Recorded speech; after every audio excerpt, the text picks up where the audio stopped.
Hello friends, welcome back to Janna's recipes. ഇന്നത്തെ വീഡിയോയിൽ wait കുറക്കാൻ വേണ്ടിയിട്ട് ആഗ്രഹിക്കുന്നവർക്കും അല്ലെങ്കിൽ കുറച്ച് ഹെൽത്തി ആയിട്ട് ഫുഡൊക്കെ കഴിക്കുന്നവർക്കും വേണ്ടിയിട്ട് ഓട്സ് വെച്ചിട്ട് ചെയ്യുന്ന ഒരു ദോശയുടെ റെസിപ്പി ആയിട്ടാണ് വന്നിട്ടുള്ളത്. നല്ല ടേസ്റ്റി ആയിട്ട് കറിയൊന്നും ഇല്ലാതെ തന്നെ നമുക്ക് കഴിക്കാൻ വേണ്ടിയിട്ട് പറ്റും. അപ്പോൾ നമുക്കിത് എങ്ങനെയാണ് ഉണ്ടാക്കുന്നതെന്ന് നോക്കാം.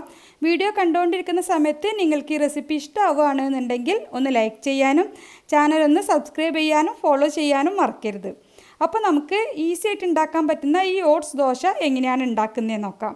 അപ്പോൾ അതിനായിട്ട് ഞാനിവിടെ എടുത്തിട്ടുള്ളത് 1/2 കപ്പ് ഓട്സ് ആണ്. ഇത് നമുക്കൊരു മിക്സിയുടെ ജാറിലേക്ക് ഇട്ടിട്ട് നന്നായിട്ടൊന്ന് പൊടിച്ചെടുത്ത് കൊണ്ടുവരാം. തരിയൊന്നും ഇല്ലാതെ നന്നായിട്ട് പൊടിച്ചെടുത്തിട്ടുള്ള ഈ ഓട്സ് നമുക്കൊരു ബൗളിലേക്ക് ഇട്ട് കൊടുക്കാം. ഇനി ഇതിലേക്ക് ഒരു 1/4 കപ്പ് ഗ്രേറ്റ് ചെയ്തിട്ടുള്ള ക്യാരറ്റ് ചേർത്ത് കൊടുക്കാം. അതുപോലെ തന്നെ 1/4 കപ്പ് പൊടിയായിട്ട് കട്ട് ചെയ്തിട്ടുള്ള സവാള ചേർത്ത് കൊടുക്കുന്നുണ്ട്.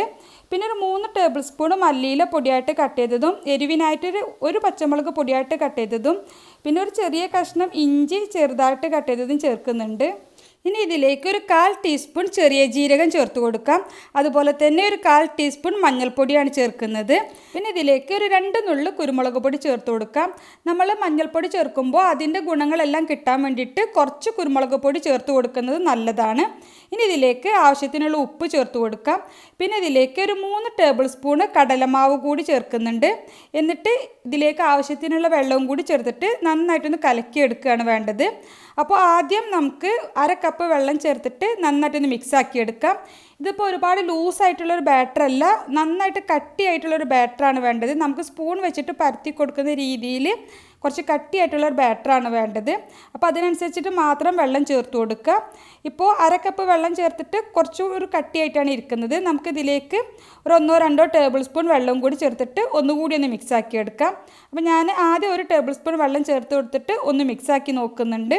പിന്നെ ബാക്കിയുള്ള ഒരു ടേബിൾ സ്പൂൺ കൂടി ചേർക്കുകയാണ്. അപ്പോൾ നമുക്ക് സ്പൂൺ വെച്ചിട്ട് പരത്താവുന്ന ആ ഒരു പാകത്തിനാണ് ഈ ഒരു മാവിൻ്റെ കൺസിസ്റ്റൻസി വേണ്ടത്. അപ്പോൾ ഈ ഒരു അളവിനാണ് മാവ് വേണ്ടത്. അപ്പോൾ അതിനനുസരിച്ച് മാത്രം നോക്കിയിട്ട് വെള്ളം ചേർത്ത് കൊടുക്കുക. നമ്മൾ എടുക്കുന്ന ഓട്സിൻ്റെ അതുപോലെ കടലമാവിൻ്റെയൊക്കെ ഒരു വ്യത്യാസത്തിനനുസരിച്ച് ചെറിയൊരു മാറ്റമൊക്കെ വരും. ഇനി നമുക്ക് പെട്ടെന്ന് തന്നെ ദോശ ചുട്ടെടുക്കാം. അതിനായിട്ട് ഒരു ഇരുമ്പ് ചട്ടിയാണ് വെച്ചിട്ടുള്ളത്. അതിലേക്ക് കുറച്ച് ഓയിലൊന്ന് ബ്രഷ് ചെയ്ത് കൊടുക്കുന്നുണ്ട്. ഇനി ഇതിലേക്ക് മാവ് നന്നായിട്ട് മിക്സ് ആക്കി കൊടുത്തതിന് ശേഷം ഒരു 2-2.5 ടേബിൾ സ്പൂണോളം മാവ് ഇതിലേക്ക് ഇട്ട് കൊടുക്കാം. ഇനി നമുക്ക് സ്പൂൺ വെച്ചിട്ട് നന്നായിട്ടൊന്ന് പരത്തി കൊടുക്കാം. ഒരുപാട് കനം കുറച്ചിട്ട് നമുക്കിത് പരത്താൻ വേണ്ടിയിട്ട് പറ്റൂല. നമ്മളിതിലേക്ക് ക്യാരറ്റും സവാളയും ഒക്കെ ചേർത്തത് കൊണ്ട് തന്നെ ഒരുപാട് കനം കുറച്ചിട്ട് പരത്താൻ വേണ്ടിയിട്ട് പറ്റൂല. കുറച്ച് കട്ടിയായിട്ടാണ് ഉണ്ടാവുക.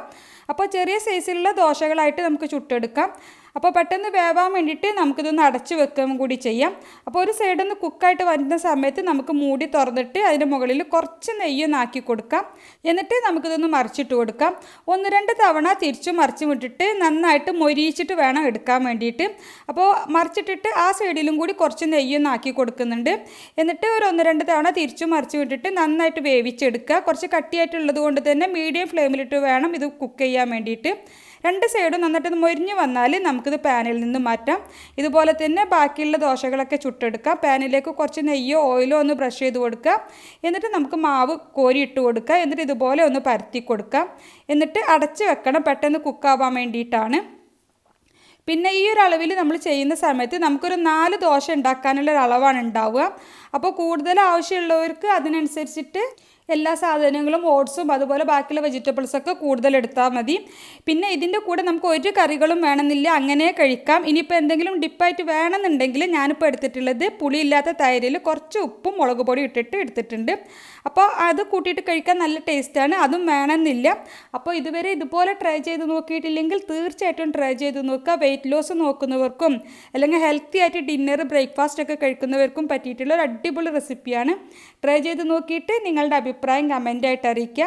പിന്നെ നിങ്ങൾക്ക് ഈ റെസിപ്പി ഇഷ്ടമായെങ്കിൽ ഒന്ന് ലൈക്ക് ചെയ്യാനും ചാനൽ ഇതുവരെ സബ്സ്ക്രൈബ് ചെയ്തിട്ടില്ലെങ്കിൽ ചാനലൊന്ന് സബ്സ്ക്രൈബ് ചെയ്യാനും ഫോളോ ചെയ്യാനും മറക്കരുത്. അപ്പോൾ ഇൻഷാ അല്ലാഹ് മറ്റൊരു അടിപൊളി റെസിപ്പിയുമായിട്ട് നമുക്ക് വീണ്ടും കാണാം. Thank you for watching.